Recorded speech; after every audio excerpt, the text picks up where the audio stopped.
Et si une nuit, votre nain de jardin disparaissait.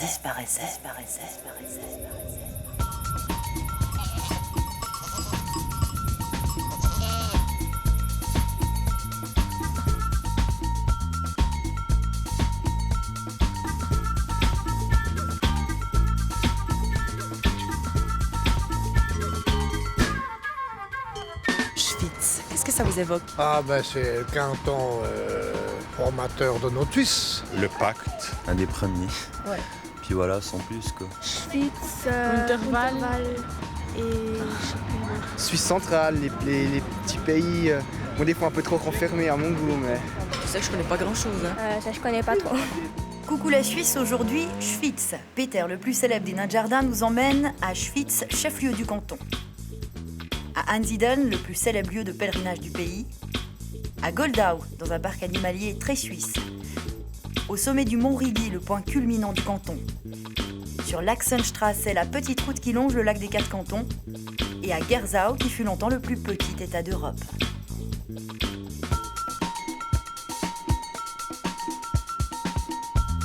Notre nain de jardin fugueur Peter nous emmène aujourd'hui à Schwytz, le plus grand des petits cantons de Suisse centrale.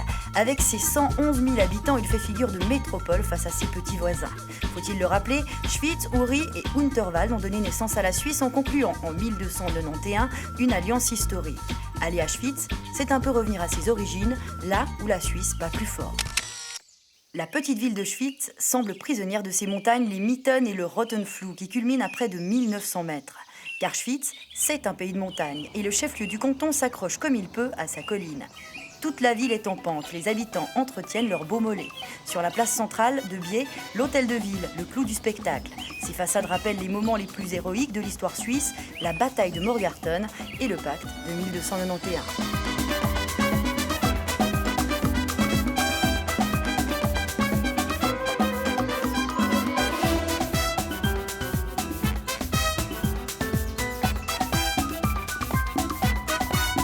Trêve d'histoire, passons aux choses sérieuses. La ville de Schwytz a inventé le Victorinox, l'ambassadeur de marque, le couteau suisse de légende. Il fait ses premiers pas dans l'armée suisse il y a plus d'un siècle, avant de séduire les soldats américains qui ont la bonne idée de le ramener aux États-Unis. Le couteau suisse devient une star, il figure dans les collections des musées d'art et dans l'équipement officiel des astronautes de la NASA. Derniers nés de la marque font altimètre et baromètre. Ils permettent de transférer des données et s'adaptent même au gaucher.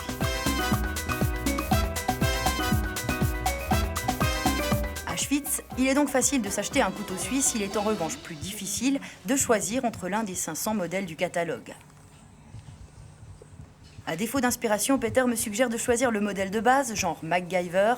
On sait jamais, ça pourrait servir. Et pour prouver que la sympathie des gens du coin n'est pas une légende, Madame nous offre le couteau en souvenir de la petite ville de Schwytz.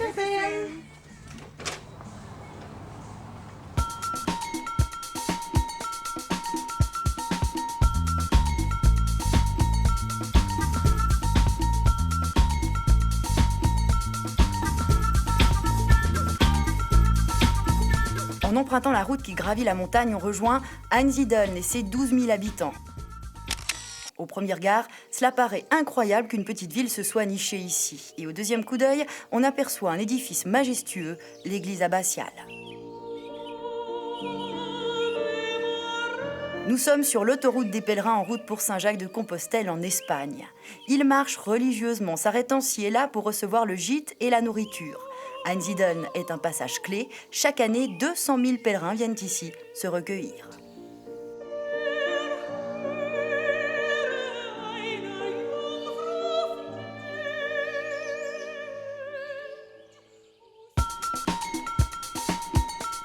Schwytz est un canton sauvage, montagnard et à la fois lacustre. Tous les animaux des Alpes, ou presque, y trouvent refuge. Souvent, ils se cachent, mais à Goldau, un parc animalier les rapproche un peu de l'être humain.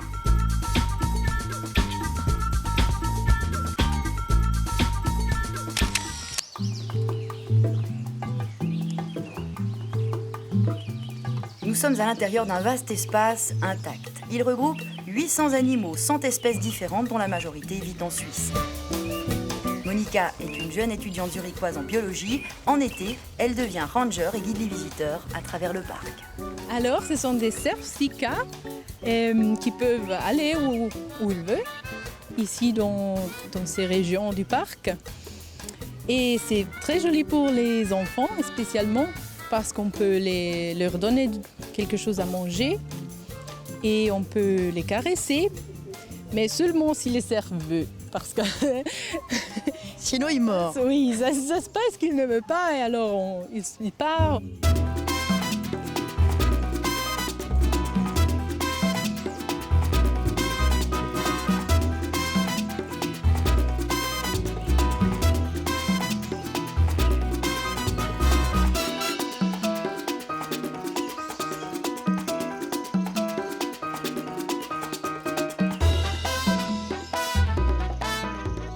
D'autres animaux vivent en cage, c'est le cas du lynx, un félin réintroduit dans le Jura suisse qui, visiblement, se plaît, se reproduit et étend son territoire. Ce mammifère carnivore ne s'attaque pas à l'homme, les lièvres et les cerfs ont beaucoup plus de soucis à se faire.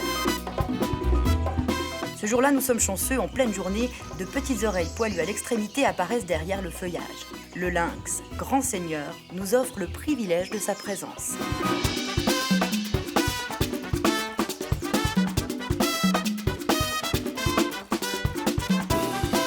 Les vedettes du parc, ce sont les loups qui font leur grand retour dans les Alpes. Ils occupent un gigantesque espace forestier à l'écart des autres animaux.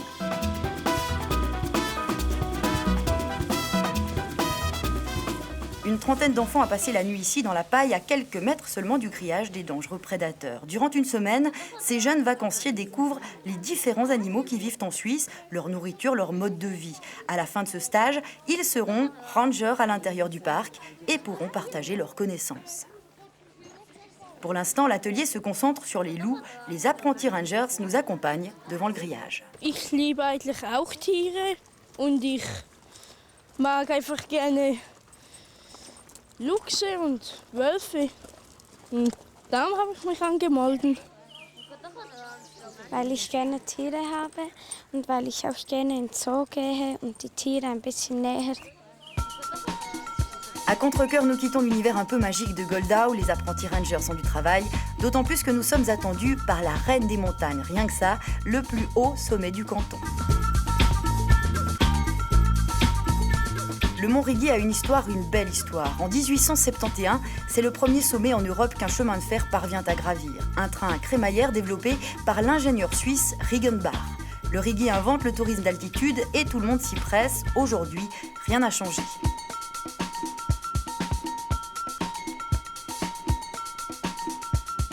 Deux trains à crémaillère et 6 téléphériques amènent les visiteurs à quelques pas du sommet. Pour une fois, il n'y a pas que les escaladeurs qui peuvent s'offrir cela. Une vue sur toute la Suisse jusqu'à la Chaux-de-Fonds, partant clair uniquement et pas de bol, le temps change très vite en montagne.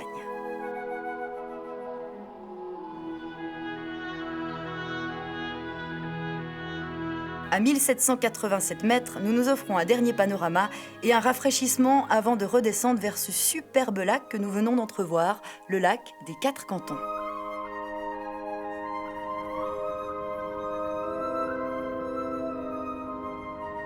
Une petite route sinueuse se glisse entre l'eau et les montagnes. L'Achsenstrasse borde le lac comme elle peut, s'enfilant souvent dans des tunnels pour éviter les montagnes qui lui barrent le passage. À la sortie du Gothard, c'est l'une des routes les plus encombrées de Suisse. C'est vrai que ça n'avance pas beaucoup, mais heureusement, le paysage calme les nerfs. On finit presque par l'apprécier.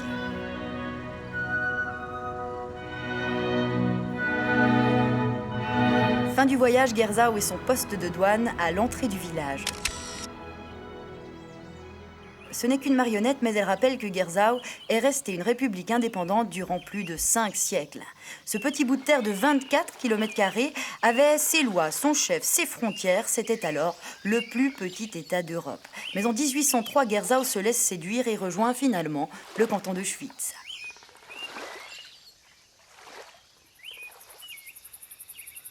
Déjà sur l'autre rive, le mont Pilate s'entoure de tons pastels. La nuit tombe sur le lac des 4 cantons, à l'heure à laquelle les nains de jardin redeviennent des nains de jardin.